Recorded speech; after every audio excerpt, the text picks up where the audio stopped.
If your Uber Eats app is acting up, crashing, freezing, or not showing orders, it can cost you time and money.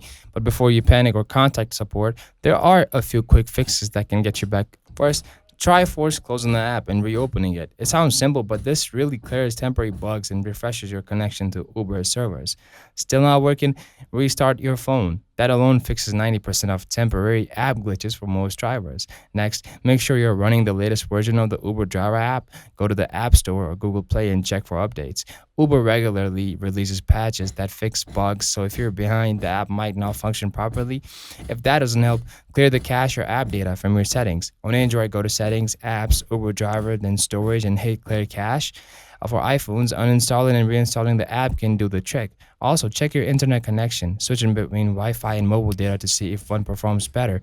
Uber Eats needs a stable connection to send and receive orders. Lastly, if all else fails, use the in app help section to report the issue directly to Uber support. Include screenshots if possible, and always stay calm. They respond faster when you're clear and polite. Don't let tech issues cost you your orders. Like if this saved you from app headaches. Subscribe for more Uber Eats driver tips. Comment below what issues do you run into most with the app.